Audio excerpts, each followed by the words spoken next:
Hello नमस्कार दोस्तों, मैं कुसुम आपका आपके चैनल कुसुम के सपोर्ट टीचिंग में हार्दिक स्वागत करती हूँ। आज हम एक नए वीडियो लेकर आपने सामने फिर से हाजिर हुई हूँ। तो ये जो वीडियो है बम्बू करी, और ये जो बम्बू करी चैप्टर का नाम है और ये है एक चित्र कहानी। ठीक है, चित्र कहानी को बोलते हैं पिक्चर स्टोरी। तो ये पिक्चर स्टोरी बहुत ही मज़ेदार कहानी है और ये साउथ इंडियन की स्टोरी है।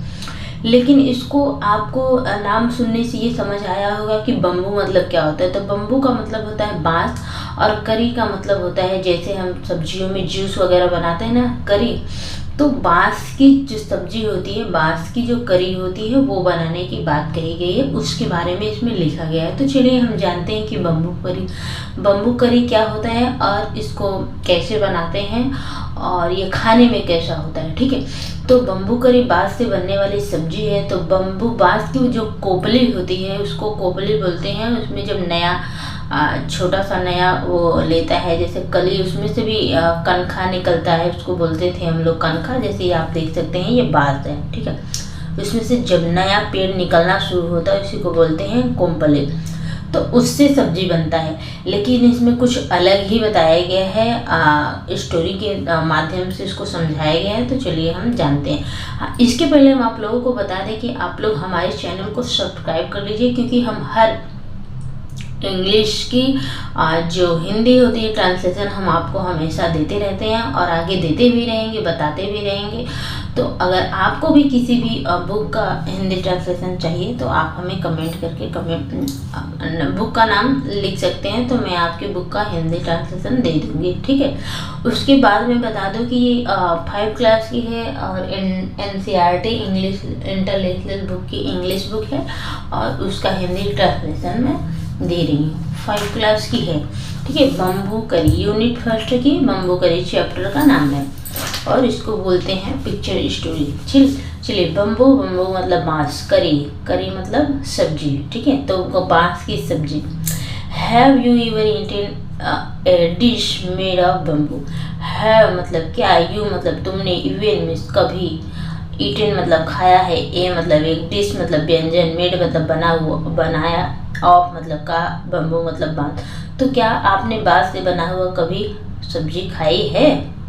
कोई डिश खाई है बांस से बना हुआ? क्या आप कभी कोई डिश खाए हैं, कोई व्यंजन खाए हैं? तो let us read this picture story and find out which part of bamboo can be cooked and eaten. देखिए, मैं इसमें लिखा है, उसके पहले मैं भी नहीं जानती थी, जबकि मेरे यहाँ भी मैं छोटे से ही देख रही हूँ, हमारे यहाँ बम्बू है, बम्बू का पेड़ है। ठीक है, लेकिन आज हम इसको पढ़ के जाने हैं। तो अभी मुंबई में है तो यहाँ पे है नहीं, इसलिए नहीं बना सकते, लेकिन कभी घर जाएंगे तो ज़रूर ट्राई करेंगे। तो देखिए, हम आपको पढ़ा रहे हैं, इंग्लिश सिखा रहे हैं, पढ़ना लिखना सिखा रहे हैं, इसके साथ साथ क्या बांस का व्यंजन बनाना भी सिखा रहे हैं। तो जिनको बांस का व्यंजन बनाना है तो वो बना सकता है। ठीक है, इस स्टोरी को सुन के। तो लेट अस मतलब चलो पढ़ते हैं, दिस मतलब यह, पिक्चर मतलब चित्र, स्टोरी मतलब कहानी, यह चित्र कहानी को चलो पढ़ते हैं। एंड और फाइंड आउट मतलब खोजें, विच पार्ट, विच मतलब कौन सा पार्ट मतलब भाग, ऑफ मतलब का, बम्बू मतलब बांस का कौन सा भाग, कैन बी कुक्ड, कैन मतलब सकते हैं, बीच मतलब कुक्ड मतलब पका सकते हैं, एंड और ईटन मतलब खा सकते हैं। तो चलिए हम ये खोजें कि बांस का कौन सा पार्ट पका सकते हैं और उसे खा सकते हैं।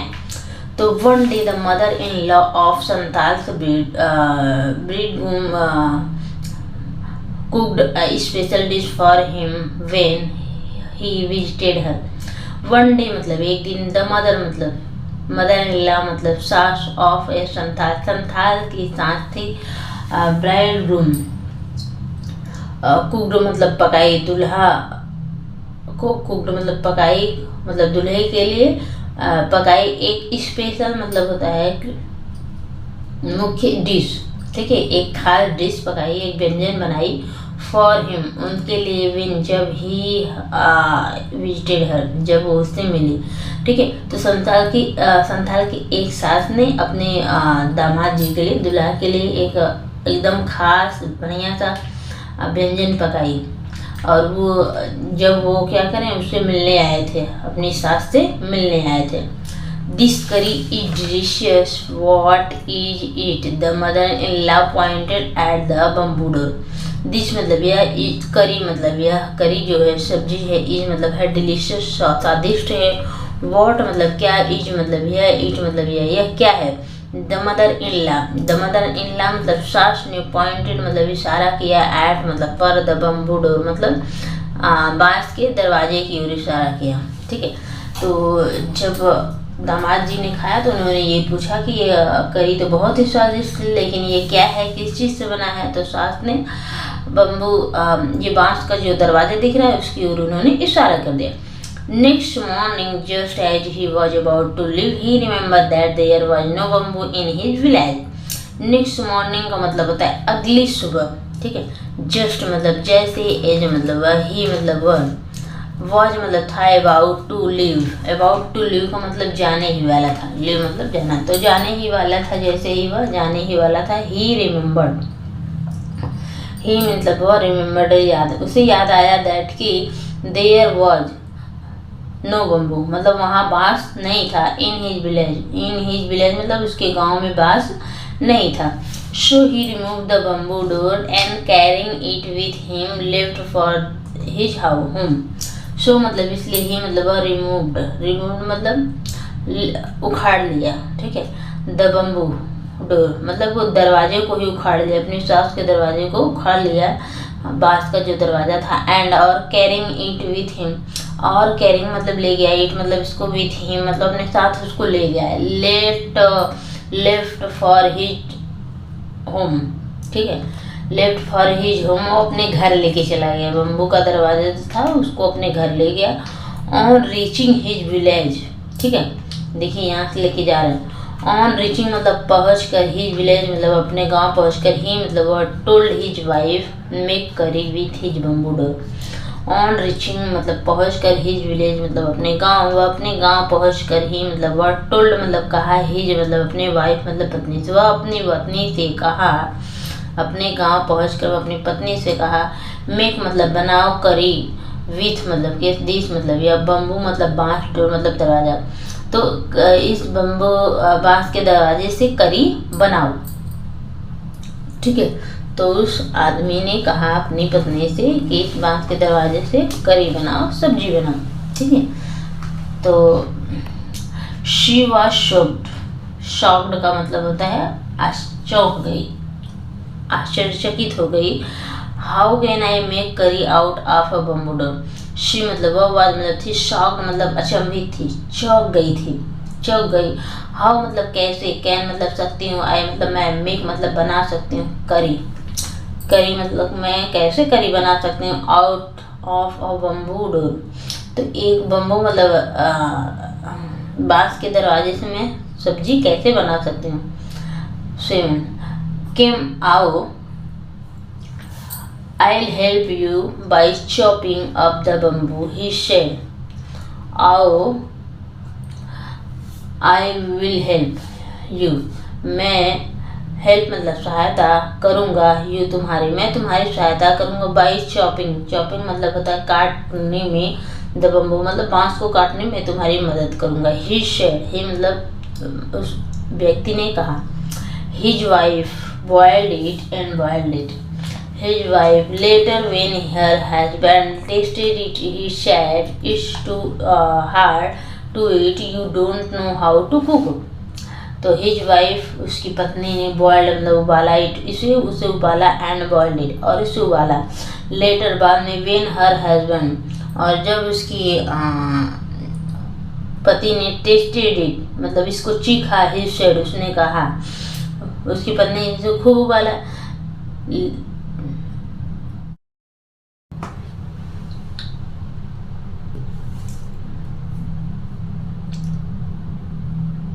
वेन हर हस्बैंड, वेन जब, हर मतलब उसके हस्बैंड पति ने, टेस्टेड, टेस्टेड का मतलब होता है चखा, इट इसे ही सेड उसने कहा, इट्स टू हार्ड, इट्स मतलब यह, इस एपोस्ट्रॉफी इसका मतलब होता है। तो ये इट्स जो है एपोस्ट्रोफी इस लगा के इसको छुपाया गया है, तो इसका मतलब होता है शॉर्ट फॉर्म है दो वर्ड्स का, दो वर्ड्स हैं इट इज, तो ये एपोस्ट्रोफी इसका मतलब होता है। तो टू मतलब बहुत अधिक, हार्ड मतलब सख्त या कठोर, ठीक है, कड़क है। टू इट या खाने में बहुत ही कड़क है। You don't know how to cook, you मतलब तुम, डोंट नो मतलब नहीं जानती हो, हाउ मतलब कैसे, टू कुक मतलब कैसे पकाया जाता है। ये नो जो वर्ड्स है इसमें के साइलेंट रहता है अगर के के बाद तुरंत एन लगा हो तो, ठीक है। His wife added more water, his wife मतलब उसकी पत्नी ने और पानी डाला, एंड बॉइल्ड इट और इसे उबाला, एंड बॉइल्ड इट और इसे खूब उबाले। It's still too hard, it's मतलब यह है, स्टिल मतलब फिर भी, टू हार्ड या फिर भी बहुत ही कड़क है। आई कॉन्ट ईट इट, आई मतलब मैं, कॉन्ट मतलब सकता हूँ, ईट मतलब यह मैं यह खा नहीं सकता हूँ, ईट इसे मैं यह खा नहीं सकता। The in-laws came to visit the young couple that evening. They all laughed at this foolishness. The mother-in-law said, "Don't you know the curry was made from bamboo shoot and not from a bamboo door?" The in-laws मतलब होता है ससुराल के, मतलब आए तो ससुराल वाले आए, टू विजिट मतलब मिलने के लिए, द यंग कपल उस नवजोड़ी से, ठीक है, इस नव दंपति से मिलने आए। कौन आए? ससुराल वाले। दैट यूनिंग मतलब उसी शाम को। दे मतलब वे ऑल सभी, लाउड मतलब हंसने लगे, एट दिस, एट मतलब पर, हिज मतलब उसके, फुलिशनेस मतलब मूर्खता पर, वे सभी उसके मूर्खता पर हंसे। द मदर इन लॉ मतलब सास ने, शेर कहा, don't you know didn't you know, didn't you, did मतलब क्या, तुम नहीं जानते थे, नो नहीं जानते थे। द करी वॉज जो करी वॉज था, मेड मतलब बना हुआ था, फ्रॉम मतलब से बम्बू शूट, बम्बू शूट का मतलब होता है बांस की कोपली से बनता है, एंड और not from a bamboo door, और नहीं फ्रॉम से अ बम्बू डोर, ये बम्बू के दरवाजे से मतलब बांस के दरवाजे से नहीं है, बांस के कोपली से बना था। तो ये बांस का कोपली वो होता है जो नया बांस शुरू होता है निकलना, तो इसकी जो फुनगी उसको बोलते हैं हम, ठीक है, नई कली जैसी निकलती है उसी को बोलते हैं कोपली, तो उससे बनता है, ठीक है। तो आशा है कि समझ में आई होगी, और जो वीडियो देखेंगे वो बांस की करी बना ही लेंगे। तो अभी तो मैं मुंबई में हूँ, नहीं बना सकती हूँ, लेकिन घर जाऊँगी तो एक बार जरूर ट्राई करूँगी, ठीक है।